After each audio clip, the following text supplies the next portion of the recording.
تعالى وبركاته.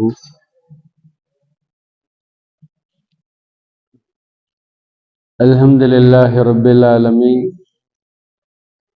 والصلاة والسلام على سيد المرسلين وعلى آله وأصحابه أجمعين. أما بعد، فقد قال الله تعالى في القرآن العظيم والفرقان المجيد بفضل بسم الله الرحمن الرحيم: قوا أنفسكم وأهليكم نارا. وقال نبينا صلى الله عليه وسلم: أكرموا أولادكم وأحسنوا آدابهم. آمنا بالله. صدق الله مولانا العظيم. எல்லா புகழும் அல்லாஹு ஜல்ல ஷானு தாலா ஒருவனுக்கே உரித்தாகுக.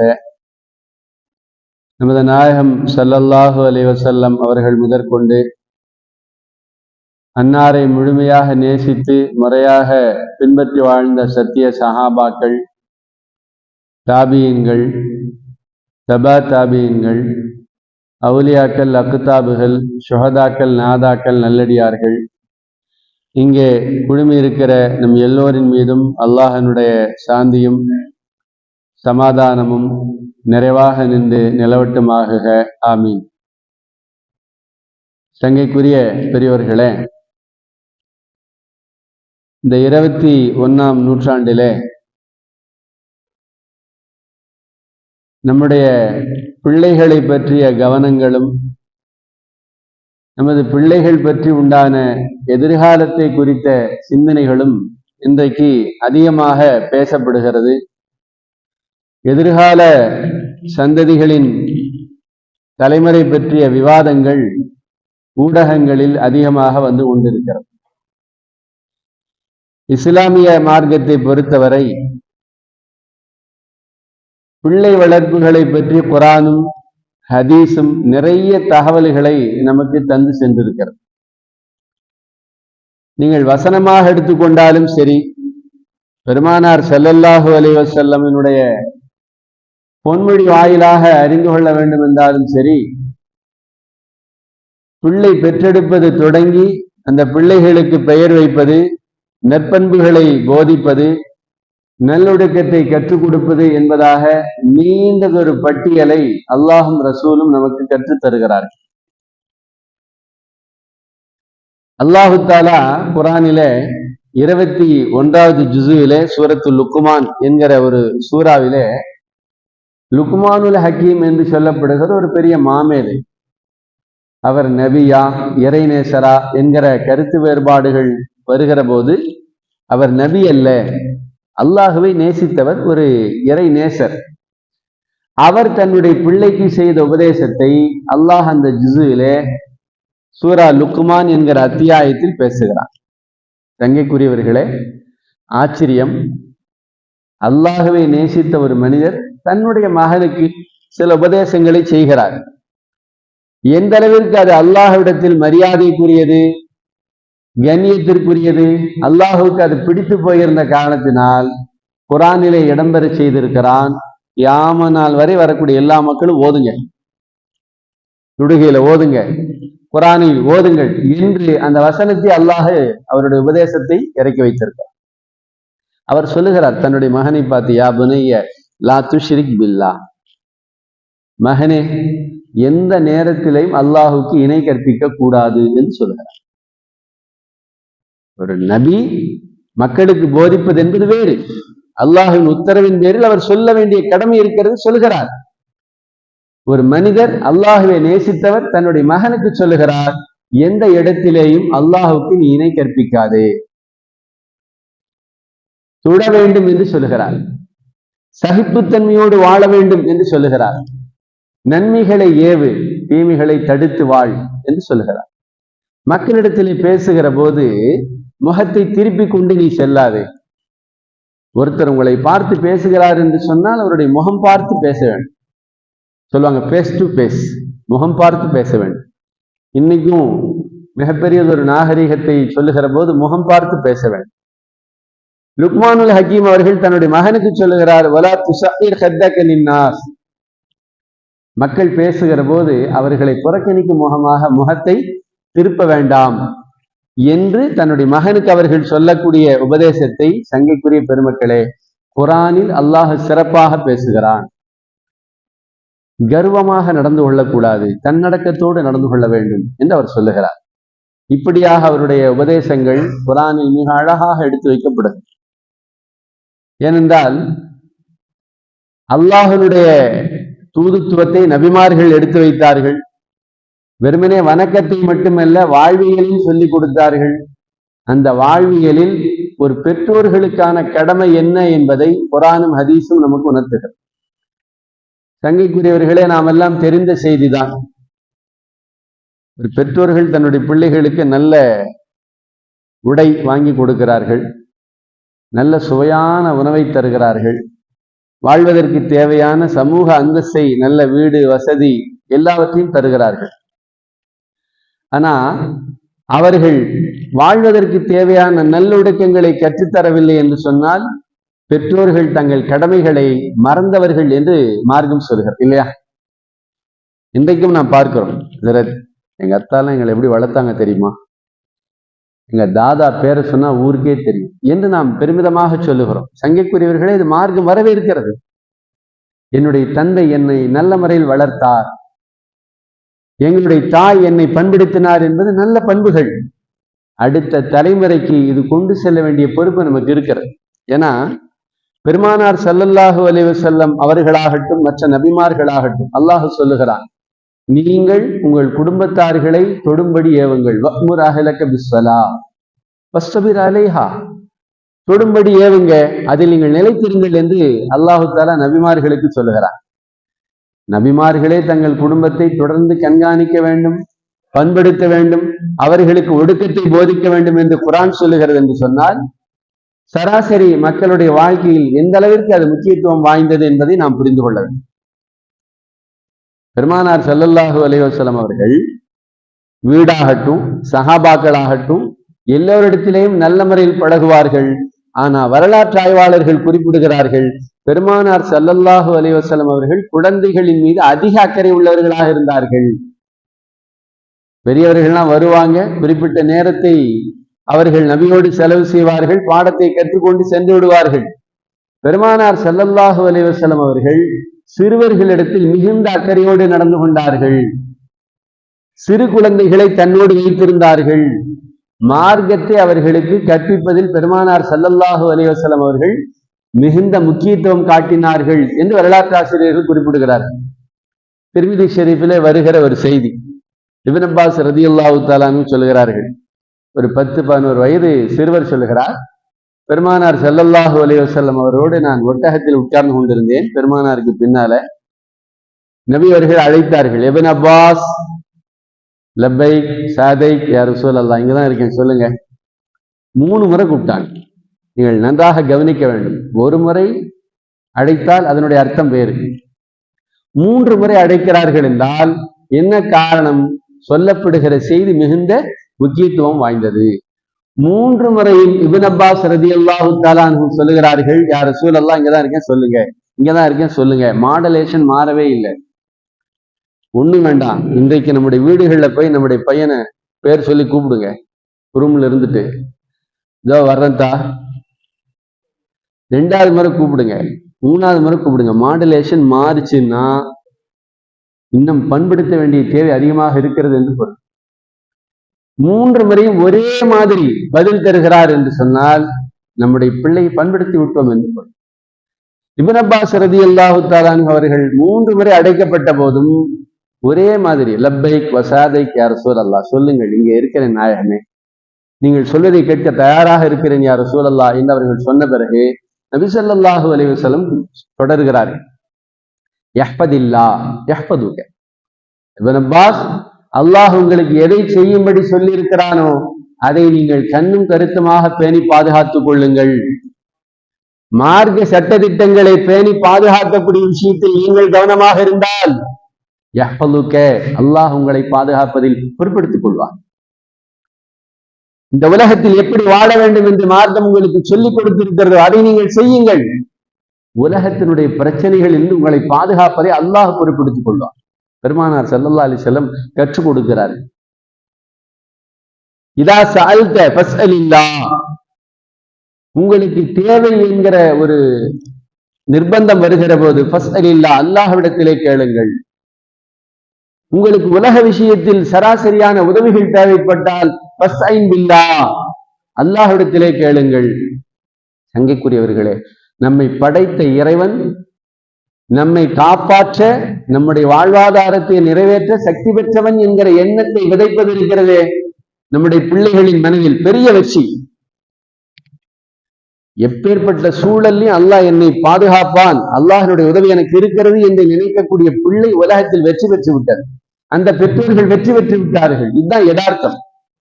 பக்தியாரே காக்கி என்று சொல்லப்படுகிற பெரிய மாமேதை, வடநாட்டு மகான்களில் ஒரு பெரிய மாமேதை. அந்த பெற்றோர்கள் தங்களுடைய பிள்ளைகளை வளர்க்கக்கூடிய விதமே ரொம்ப சுவையான வரலாறு. பிள்ளைக்கு ஒரு 6-7 வயசு ஆயிருச்சு. பெற்றோர்கள் முடிவு செய்கிறார்கள், பிள்ளைக்கு 7 வயசு ஆயிருச்சு, நம்ம என்ன சொன்னாலும் ஓரளவுக்கு புரிகிற வயசு வந்துருச்சு, அதனால பிள்ளையை நம்ம பண்படுத்தணும். பள்ளிக்கூடம் போயிட்டு வந்த உடனே பிள்ளை சாப்பாடு கேட்கும். உடனே அம்மா சொல்லும், போய் 2 ரக்காத் தொழுது துவா செய். துவா செஞ்ச உடனே அங்க ஒரு தட்டு இருக்கும், போய் பார்த்தா உணவு இருக்கும். இந்த அம்மா முதலே சமைச்சு கொண்டே வச்சிருவாங்க. தினமும் அந்த பிள்ளை அறையில் சென்று 2 ரக்காத்து தொழுது விட்டு துவா செய்யும், பார்த்தா அங்க உணவு இருக்கும். இந்த அம்மா முதல்ல சமைச்சு கொண்டே வச்சிருவாங்க. இப்படியே ஓடுது. ஒரு நாள் இந்த அம்மா ஒரு வேலை நிமித்தமாக வெளியே வந்து விடுகிறது. இப்ப ஞாபகம் வருது, பிள்ளை வர நேரமாச்சே, எப்பயும் போல தொழுதுட்டு துவா செஞ்சுட்டு அவன் உணவை தேடுவானின்னு வேக வேகமா வர்றாங்க. சமைச்சு வைக்கணுமே, வர்றதுக்குள்ளன்னு வந்து பார்த்தா பிள்ளை வந்து தொழுது துவா செஞ்சு முடிச்சு வீட்டுல உட்காந்து சாப்பிட்டுக்கிட்டு இருக்கு அந்த ரூம்ல. இந்த பெற்றோர்களுக்கு வந்த சந்தோஷம் அல்ஹம்துலில்லாஹ். சங்கைக்குரியவர்களே, சிறுபிள்ளை இடத்தில் இவர்கள் வெளிப்படையான ஒரு நாடகத்தை தான் நடத்தினார்கள் இல்லையா? யா அல்லாஹ் முஜே ரோட்டி தே, இறைவா எனக்கு உணவை கொடு என்று அந்த பிள்ளை கேட்டது. இவர்கள் சமைத்து வைத்த உணவைத்தான் சாப்பிட்டது. ஒரு நேரம் வந்தது, அந்த பிள்ளையினுடைய மனதில் ஆழமாக பதிந்து விட்டது, என் ரப்பு எனக்கு உணவு தருவான், என் ரப்பு எனக்கு ரிசுகை தருகிறான், என்னை படைத்த ரப்பு எனக்கு உணவை தந்து கொண்டிருக்கிறான், இன்றைக்கும் தருவான் என்று நினைத்தது. சங்கைக்குரியவர்களே, நாம் வேண்டுமானால் பலகீனமாக இருக்கலாம், பிள்ளைகள் மனதில் எதை விதைக்கிறோமோ அது விதை விருட்சமாக வளர்ந்து நிற்கும் என்பதற்கு உதாரணம். அதனாலதான் ஒரு பேரே காக்கி. காக்கின்னா ரொட்டின்னு அர்த்தம். பக்தியாரே காக்கி ரஹிமஹுல்லாஹ் பெரிய சூஃபி, பெரிய மகானாக மாறினார். அப்படி என்றால் பிள்ளைகள் மனதில் எதை விதைத்தார்கள்? அல்லாஹுதான் நம்மை படைத்தான், அவன்தான் நமக்கான வாழ்வாதாரத்திற்கு பொறுப்பேற்றுக் கொள்ளக்கூடியவன்.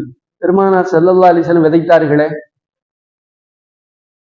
நான் என்ன பண்ணாலும் பரவாயில்ல, எங்க அத்தா என்ன பாத்துக்கிடுவாருன்னு ஒரு பிள்ளை நினைத்தால் யாரும் வருத்தப்படக்கூடாது, யாரும் சங்கடப்படக்கூடாது.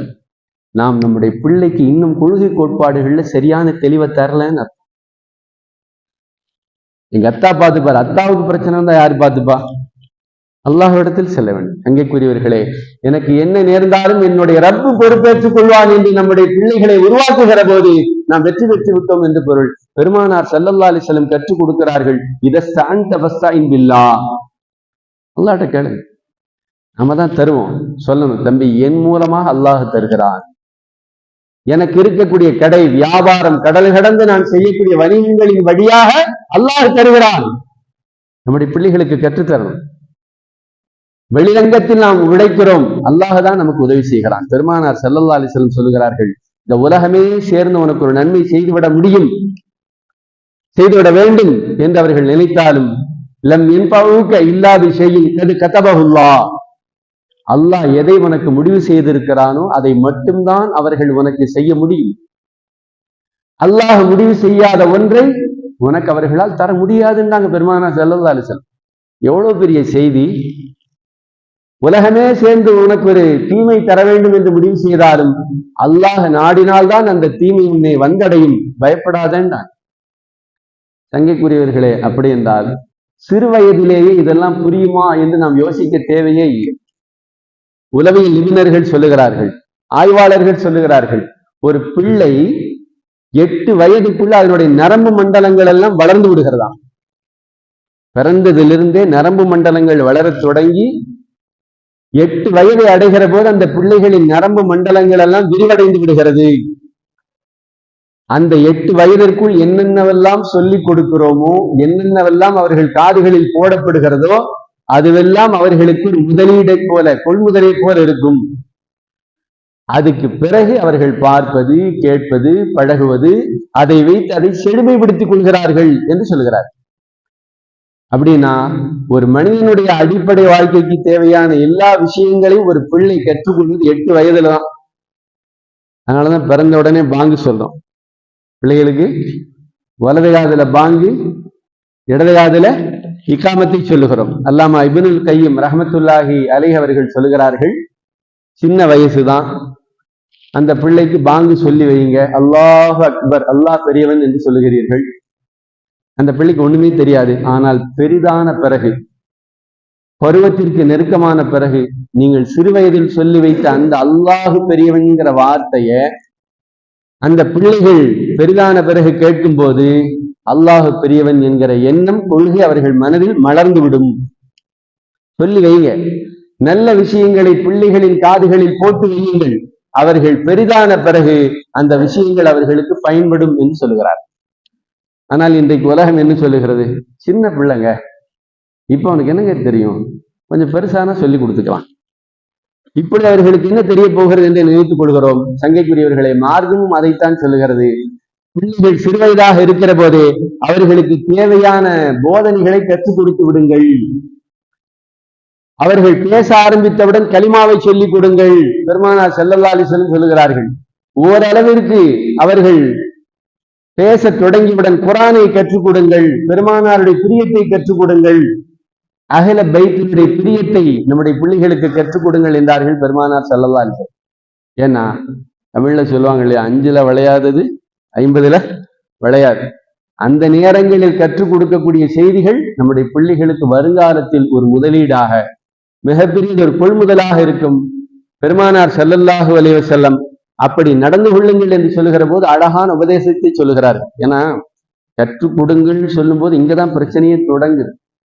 உளவியல் நிபுணர்கள் சொல்லுகிறார்கள், பெற்றோர்கள் சில வகையாம். சில பேர் எதேச்சதிகார பெற்றோர்களாம். உளவியல் நிபுணர்கள் ஆய்வு செய்து சொல்லுகிறார்கள், எதேச்சதிகார பெற்றோர்கள்னா தான் பிள்ளை என்ன செய்யணும் என்ன செய்யக்கூடாது எல்லாவற்றையும் இவர்கள் தான் முடிவு செய்வார்களாம். நீ என்ன சாப்பிடணும் இதுதான், எப்ப சாப்பிடணும், எப்படி சாப்பிடணும் எல்லாம் இதுதான். அந்த பையனை சுயமாக சிந்திக்கவே விடமாட்டாங்க. அந்த பிள்ளையை சுயமா சிந்திக்கவே விடமாட்டாங்க. என்ன ஆடை, எப்படிப்பட்ட ஆடை, என்ன நிறமான ஆடை எல்லாத்தையும் தான் முடிவு செய்வாங்க. அது அவனுக்கு பிடிக்காமல் இருந்தாலும் சரி. அதாவது அவனுடைய வாழ்க்கையை இவர்கள் வாழ்வார்கள், இப்படி சொல்லலாம். தன்னுடைய மகளுடைய வாழ்க்கையை இந்த பெற்றோர்கள் வாழ்வார்களாம், முடிவு செய்வார்களாம். எங்க திருமணமான பிறகும் கூட. இதுக்கு பேர் எதேச்சதிகார பெற்றோர்கள். இதனால என்ன நடக்குது? உளவியல் நிபுணர்கள் சொல்லுகிறார்கள், இந்த பிள்ளைகளுக்கு இந்த பெற்றோர்களை விட்டும் நகர்ந்த பிறகு சுய வாழ்க்கையில் ஏற்படக்கூடிய பிரச்சனைகளை சமாளிக்கக்கூடிய பக்குவம் இல்லாமல் போய்விடுகிறார் இல்லையா? இன்னொரு பெற்றோர்கள், 2வது வகை, அதிகாரப்பூர்வமான பெற்றோர்கள். இவர்கள் தங்கள் பிள்ளைகளை சுதந்திரமாக விடுவார்கள், உணர்வுகளை மதிப்பார்கள். பிள்ளைங்க வரம்பு மீறும் போது மட்டும் தேவையான அளவுக்கு அவர்கள் புரிந்து கொள்ளக்கூடிய முறையில் கண்ணியமாக அவர்களை கண்டிப்பார்கள். அவங்கள பேச விட்டு கருத்து கேட்பாங்க. நல்லதா இருந்தா ஏற்றுக்கொள்வார்கள், தவறாக இருந்தா அது தவறுங்கிறது மூஞ்சில் அடிச்ச மாதிரி சொல்ல மாட்டாங்களாம், ரொம்ப நாசூக்கா கண்ணியமான முறையில் சொல்வார்கள் என்று உளவியல் நிபுணர்கள் சொல்லுகிறார்கள். இதை படித்துக் கொண்டிருக்கும் போது நமக்கு என்ன ஞாபகம் வருகிறதுனா, பெருமானார் ஸல்லல்லாஹு அலைஹி வஸல்லம் சொல்லுகிறார்கள், அக்ரிமு அவுலாதக்கும், உங்கள் பிள்ளைகளை கண்ணியமாக நீங்கள் வளர்த்து விடுங்கள் என்று சொல்லுகிறார்கள் பெருமானார் ஸல்லல்லாஹு அலைஹி வஸல்லம். ரொம்ப ஹானரபிளா நீங்க அவங்கள ஹேண்டில் பண்ணணும். பிள்ளைகிட்ட நாம் புரோட்டா மாவு பிசைவதை போலவும் நடந்து கொள்ளலாம், பூக்களை பறிப்பதை போலவும் ஒழுக்கத்தை கற்றுக் கொடுக்கலாம் இல்லையா? சங்கைக்குரியவர்களே, பெருமானார் ஸல்லல்லாஹு அலைஹி வஸல்லம் அவர்கள் பிள்ளைகளிடத்தில் எப்படி நடந்திருக்கிறார்கள் என்றால், ரொம்ப கண்ணியமாக, ரொம்ப நிதானமாக, அப்படிப்பட்ட அணுகுமுறையை அந்த பிள்ளைகளை விரும்பக்கூடியவர்களாக பெருமானார் ஸல்லல்லாஹு அலைஹி வஸல்லம் நடந்திருப்பது மிகப்பெரிய ஆட்சி. அனஸ் ரலியல்லாஹு தஆலான்னு சொல்றாங்க, பெருமானார் ஸல்லல்லாஹு அலைஹி வஸல்லம் வேலையா என்ன அனுப்பிச்சாங்க. வந்த இடத்துல சின்ன பிள்ளைங்க எல்லாம் விளையாண்டுக்கிட்டு இருந்தாங்க. அதை பார்த்து வேடிக்கை பார்த்து நான் அப்படியே ஃப்ரீஸ் ஆகி நின்றுட்டேன். நபி ஸல்லல்லாஹு அலைஹி வஸல்லம் சொன்ன வேலையெல்லாம் மறந்து ரொம்ப நேரம் நின்றுட்டேன். பின்னாடி இருந்து யாரோ என்னை பிடிக்கிற மாதிரி திரும்பி பார்த்தா பெருமானார் ஸல்லல்லாஹு அலைஹி வஸல்லம். நான் பயந்து போய் பார்க்கிறேன், பெருமானார் ஸல்லல்லாஹு அலைஹி வஸல்லம் அவர்கள் சிரித்த முகத்தோடு இருக்கிறார்கள். நபி ஸல்லல்லாஹு அலைஹி வஸல்லம் அவங்க அதட்டலை. நான் போய் பார்த்துட்டு வர சொன்ன நபரை பார்த்துட்டு வரீங்களா? போறேன் யா ரசூலுல்லாஹ் என்று அவர் போனதாக ஹதீஸ் ஷரீஃபிலே பதிவு செய்யப்பட்டு செய்தி. சங்கைக்குரியவர்களே, நம்முடைய பிள்ளைகளை நாம் காயப்படுத்துவது, திட்டுவது, அதட்டுவதின் காரணத்தினால் அப்பொழுது வேண்டுமானால் காரியம் நடந்ததாக இருக்கலாம், உண்மையில் அவர்களின் சிந்தனைகள் சிதைக்கப்படுகிறது என்கிறார்கள் உளவியல் நிபுணர்கள். யோசிச்சு பாருங்க, நம்ம சின்ன பசங்களை பார்த்தா சலாம் சொல்லுவோமா? நபி ஸல்லல்லாஹு அலைஹி வஸல்லம் சொல்லுவாங்க, அஸ்ஸலாமு அலைக்கும் வரஹ்மத்துல்லாஹ் என்று சிறுவர்களை பார்த்து சலாம் சொல்வார். அவ்வளவு சந்தோஷமா இருக்கும். அப்படி சிறுவர்கள் விளையாண்டு கொண்டிருக்கும் போது பெருமானார் ஸல்லல்லாஹு அலைஹி வஸல்லம் சலாம் சொல்லி இருக்கிறார்கள். பதில் சலாம் சொன்னவர்களுக்கு பெருமானார் ஸல்லல்லாஹு அலைஹி வஸல்லம் அவர்கள் துஆ செய்திருக்கிறார். கான நபி ஸல்லல்லாஹு அலைஹி வஸல்லம் யுஸல்லிமு அலல் கில்மான். சிறுவர்களுக்கு பெருமானார் சலாம் சொல்லி இருக்கிறார், ஆலோசனை கேட்டிருக்கிறார்கள், அனுமதி கேட்டிருக்கிறார்கள், அவர்களை கண்ணியப்படுத்தி இருக்கிறார்கள். தங்கைக்குரியவர்கள், அதனால்தான் பெருமானாரோடு அவர்கள் ஒன்றி போனார்கள், மனம் ஒன்றி போனார்கள். பெருமானாருக்காக உயிரை கொடுப்பதற்கு தயாரானவர்களில் பெரியவர்கள் எல்லாம் ஒரு பக்கம் விடுங்க, சிறியவர்கள் வந்தார்கள். உங்களுக்காக நீங்க அத்தாவை நான் கொண்டுட்டு வரட்டுமான்னு கேட்டார். அப்துல்லா ரலியல்லாஹு தஆலா அன்ஹு, முனாஃபிகீன்களுடைய தலைவர், பெருமானாரை பற்றி தவறாக பேசியதற்காக வேண்டி அவரின் தலையை கொய்துவிடட்டுமா என்று கேட்டார். என்றால் எந்த அளவிற்கு பெருமானார் சிறுவர்களின் வாழ்க்கைக்குள்ள மிகப்பெரிய தாக்கத்தை உண்டாக்கினார். இப்பொழுது நான் சொல்லக்கூடிய செய்தி புதிய செய்தியெல்லாம் எல்லாத்துக்கும் தெரிஞ்ச செய்தி. ஏன் இதை சொல்லுகிறேன் என்று சொன்னால், இன்றைய காலகட்டத்தில் பிள்ளை வளர்ப்பு மிகப்பெரிய சிக்கலாக இருக்கிறது. மருத்துவர்கள், சமூக நலம் விரும்பிகள், ஆசிரியர்கள், உளவியல் நிபுணர்கள் எல்லாரும் சேர்ந்து நின்று ஓலமிடுகிறார்கள். இன்றைக்கு ஆண்ட்ராய்டு மொபைல் கலாச்சாரத்தில் பிள்ளைகளின் வாழ்க்கை மிகுந்த பாதிப்பை அடைந்திருக்கிறது. நம்ம மறுக்க முடியுமா? ஒரு சர்வே எடுத்தாங்க சமீபத்தில். உங்க பிள்ளைக்கு முதல்ல நீங்க செல்போன் கொடுத்த நேரம் எதுன்னு சொல்ல முடியுமா? பெற்றோர்கள் எல்லாரும் சொல்றாங்க, பிள்ளை சாப்பிட்றதுக்காண்டி செல்போனை கொடுக்கும். நம்ம செல்போனை கொடுத்து அதை பார்த்துக்கிட்டே இருப்போம், நம்ம வாயில தீட்டி விட்டுக்கிட்டே இருப்போம். 3 இட்லிக்கு ஒரு 5 இட்லி எக்ஸ்ட்ரா போகும். எல்லா பெற்றோர்களும் பெரும்பான்மையானவர்கள் சொல்லக்கூடிய கருத்து. ஆனா என்ன பிரயோஜனம்? சாப்பிடுகிற போது நான் சாப்பிடுகிறேன் என்கிற எண்ணத்தோடும் என்ன சாப்பிடுகிறேன் என்கிற உணர்வோடும் சாப்பிட்டா தான் உள்ள போகும். செல்போன் தான் கொடுக்கணும், பிஸ்மில்லா எல்லாம் பறந்து போயிடுச்சு. அப்ப இன்றைக்கு இளைஞர்கள், சிறுவர்கள் கைகளில் வழங்கப்பட்டிருக்கக்கூடிய ஆண்ட்ராய்டு எவ்வளவு பெரிய ஆபத்துகளை உண்டாக்கி இருக்கிறது என்று சொன்னால், மன நோயாளிகளை உண்டாக்கி இருக்கிறது. சங்கிக்குரியவர்களே, சமீபத்தில் ஒரு விவாதத்தில் பேசப்படுகிற செய்தி ஒருவர் சொல்லுகிறார், சைனா போன்ற நாடுகளில் இன்றைக்கு சிறுவர்கள், 10 பருவத்தவர்கள் பேசுவதில்லையாம். உரையாடல் ரொம்ப குறைஞ்சிருச்சு. கம்யூனிகேஷன் ஸ்கில் அவங்ககிட்ட கிடையாது. அதுக்கு என்னங்க காரணம்னு கேட்டப்ப அவர் சொல்றாரு, ஒன்றும் இல்லை, அவர்கள் செல்போனோடு பேசுகிற காரணத்தினால், உறவாடுகிற காரணத்தினால் அதுதான் நிஜம், இதெல்லாம் நிழல்னு நினைக்கிறான். அம்மாட்ட பேசுறது, அத்தாட்ட பேசுறது, அண்ணன் தம்பிகிட்ட பேசுறது, சமூகத்தில் உரையாடுகிற அந்த பழக்கம் குறைந்து போய்விட்டது. சொல்லிவிட்டு சொல்லுகிறார், இன்னும் சில வருடங்களில் இந்தியாவிலே இப்படிப்பட்ட துர்பாக்கியமான நிலை வரும் என்று சொல்கிறார். அப்போ நாம நினைக்கிறோம், செல்போனை கொடுத்தா நம்ம வீட்டுல பையன் அமைதியா இருக்கான்னு நினைக்கிறோம், நம்ம பேரனை அமைதிப்படுத்திடுறோம் நினைக்கிறோம். ஆனா செல்போன் காரணத்தினால் ஏற்படக்கூடிய விளைவுகள் இருக்கிறதே கண்ணியத்திற்குரியவர்களே, மன நோயாளிகள் உருவாகி கொண்டிருக்கிறார்கள். அதுல வரக்கூடிய விளையாட்டுகள் எல்லாமே வன்முறையை விதைக்கக்கூடிய விளையாட்டு. கத்தி இல்லாம, துப்பாக்கி இல்லாம, ரத்தம் சிந்தாம ஏதாவது விளையாட்டு இருக்கா? இல்லையே. அதுதானே அந்த பிள்ளைகளுக்கு பிடிக்குது. இல்லப்பா, இந்த அறிவார்ந்த கேம் இது இருக்கு, இதை விளையாடணும், இதெல்லாம் யார் விளையாடுவான்னு தூக்கி போட்டு போயிடுறானே.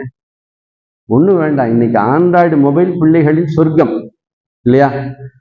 சங்கைக்குரியவர்களே, $1 பில்லியன் ஒழிக்கக்கூடிய ஒரு பெரிய வியாபாரமாக இன்றைக்கு சிறுவர்களை வைத்து கேம் வேர்ல்டு சென்று கொண்டிருக்கிறது. 2028 $2 பில்லியன் இலக்கு வைத்து அவர்கள் புதிய விளையாட்டுகளை, வீடியோ கேம்களை அவர்கள் களமிறக்குகிறார்கள் என்றால் நாம் யோசிக்க வேண்டும். நம்முடைய பிள்ளைகள், நம்முடைய பெண் பிள்ளைகள் உடலால் நமக்கு சொந்தமே தவிர உள்ளம் அது வேறு உலகத்திற்கு களவாடப்பட்டு விட்டது. நம்ம சொல்றத அவன் கேட்கிறான், அவனுடைய உள்ளம் அதை ஏற்றுக்கொள்ளல. உள்ளம் வேற ஏதோ ஒரு செய்தியை அவனுக்கு சமிக்கை தந்து கொண்டே இருக்கிறது, வன்முறையை தூண்டுகிறது, ஒரு விதமான சிந்தனைக்கு அவன் அடிமையாகி போகிறான். சொல்லுகிறார்கள், எப்படி கஞ்சா, மது, அபி இதுவெல்லாம் ஒரு விதமான போதை உண்டாக்குமோ, கண்ணியத்திற்குரியவர்களை வார்த்தைகளை கவனிக்க வேண்டும். மருத்துவர்கள் சொல்லுகிறார்கள், இந்த வீடியோ கேம் அப்படிப்பட்ட போதையை தருகிறது. 10 வயசு பிள்ளைக்கு ஏற்படுற சோகம் பாருங்க. 12 வயசு பிள்ளை போதைக்கு அடிமையாகிறது, நமக்கு தெரியாமலேயே சென்று கொண்டிருக்கிறார்கள். அப்படி என்று சொன்னால் பல வீடுகள்ல பெற்றோரை நிந்தனைப்படுத்தி பெற்றோர்களிடத்தில் சண்டை போட்டு செல்போன் வேணும் கேட்கறவங்க இருக்காங்களா இல்லையா? சமீபத்தில் பார்த்தோம், சில இடங்கள்ல பிள்ளைகள் தற்கொலை முயற்சி எல்லாம் செய்து கொண்டார். வருத்தமாக இருக்கு தங்கைக்குரியவர்களே. என்னங்க 13 வயசு பையன் ஏங்க தற்கொலை முயற்சி? பரீட்சை வருதப்பா, செல்லும் கையுமா இருக்கிறேன்னு உமா சொல்லி செல்ல புடி வச்சுட்டாங்க, அவ்வளவுதான். இந்த மாதிரியாக சில தற்கொலைகளை நாம் சமீபத்தில் பார்த்து விட்டோம். சங்கைக்குரிய பெருமக்களே, அப்படி என்றால் இஸ்லாமிய மார்க்கத்துல பிள்ளைகளை பற்றியும் பிள்ளை வளர்ப்புகளை பற்றியும் நீண்ட நெடிய ஒரு பாடமாக நடத்தப்படுகிற அளவிற்கும் அல்லாஹும் ரசூலும் நமக்கு கற்றுக் கொடுத்திருக்கிறார்கள். அப்படின்னா செல்போன் இன்னைக்கே பிடுங்கிடலாமான்னு கேட்க வேண்டாம். எந்த பிள்ளைகள் செல்போனை கையிலிருந்து பிடுங்கிட்டா அவங்க அழுகிறாங்களோ, அவர்கள் நிலை மாறி போகிறதோ, உடனடியாக அதை செய்துவிடக்கூடாது. மருத்துவர்கள் சொல்லுகிறார்கள், போதைக்கு அடிமையானவர்களை எப்படி கொஞ்சம் கொஞ்சமாக சன்னமாக அதிலிருந்து நாம் விடுவிப்போமோ, அதே டெக்னிக் தான் இவங்களுக்கும். நம்ம செல்போன் விளையாடக்கூடிய நேரத்தை குறைக்கும். ஏன்னா 18 மணி நேரம் விளையாடக்கூடிய பழக்கம் இன்றைக்கு வந்திருக்கு. 18 மணி நேரம் பிள்ளைகளுக்கு பள்ளிக்கூடம் லீவுன்னா முடிச்சு, அவ்வளவுதான். செல்போன் மட்டும் கொடுத்து நீங்க எங்க வேணா போங்க, விளையாண்டுக்கிட்டே இருப்பாங்க. சாப்பாடு வேண்டாம், ஒண்ணு வேண்டாம். நம்மை விட நீங்கள் அதிக நிலவரத்தை தெரிந்தவர்கள். எனவே நாம் நம்முடைய பிள்ளைகளை வருங்காலத்துல நல்ல மூமின்களாக, நல்ல முத்தகீன்களாக, இறையச்சம் உள்ளவர்களாக வளர்க்க வேண்டும் என்று சொன்னால் அதற்கு முதல்ல அவர்கள் சிந்தனை ரீதியாக நம்முடைய கரங்களில் இருக்க வேண்டும். நாம் சொல்வதை அவர்கள் காது கொடுத்து கேட்க வேண்டும். பள்ளிவாசலுக்குள் செல்போன், பள்ளிக்கூடங்களுக்கு செல்போன், ட்ரெயின்ல செல்போன், இல்லையா? தவிர்க்க முடியலையே. சொல்றாங்க பாத்ரூமுக்கு செல்போன் எடுத்துட்டு போறாங்க, அதற்கு என்ன செய்யறான்னு தெரியல. கழிவறைக்குள் செல்போன். அப்படி என்றால் நாம் நம்முடைய பிள்ளைகளை, நம்முடைய தலைமுறைகளை சன்னமாக எழுந்து கொண்டிருக்கிறோம். சங்கைக்குரியவர்களே, ஒரு நஞ்சு விதைக்கப்பட்டு விட்டது. எனவே அந்த ஆபத்திலிருந்து, ஆண்ட்ராய்டு ஆபத்துகளிலிருந்து நம்முடைய தலைமுறையை பாதுகாக்க வேண்டும் என்று சொன்னால் வீட்டில் இருக்கக்கூடிய பெண்கள், பெரியவர்கள், ஆண்கள், முதியவர்கள் எல்லோரும் சேர்ந்து நிதானமாக சன்னமாக நம்முடைய பிள்ளைகளை பண்படுத்த வேண்டும். பெருமானார் ஸல்லல்லாஹு அலைஹி வஸல்லம் அவர்கள் பெரியவர்களை, பெண்களை, முதியவர்களை, ஆண்களை என்று சொல்வதைப் போல குழந்தைகளின் மீதும் அக்கறை காட்டினார்கள். அவர்களின் மீது அக்கறை செலுத்தினார்கள். அக்கறை செலுத்துங்கள். அக்கரிமாவுலாதக்கும், உங்கள் பிள்ளைகளிடத்தில் கண்ணியமான முறையில் நீங்கள் ஒழுக்கத்தை கற்பியுங்கள். வஹ்சினு ஆதாபஹும், அவர்களுக்கான ஒழுக்கத்தை அழகிய முறையில் போதியுங்கள் என்றார்கள். வல்ல நாயன் அதை புரிந்து நம்முடைய பிள்ளைகளை கண்ணியமானவர்களாக, இரையச்சம் உள்ளவர்களாக, வருங்கால சிறந்த தலைமுறை பாதுகாவலர்களாக உருவாக்கக்கூடிய நசீபை அல்லாஹ் நம் எல்லோருக்கும் வழங்குவானாக. ஆமீன். வாஹிர் தவானா அல்ஹம்துலில்லாஹி ரப்பில் ஆலமீன். அஸ்ஸலாமு அலைக்கும் வரஹ்மத்துல்லாஹி தஆலா வபரகாத்துஹு.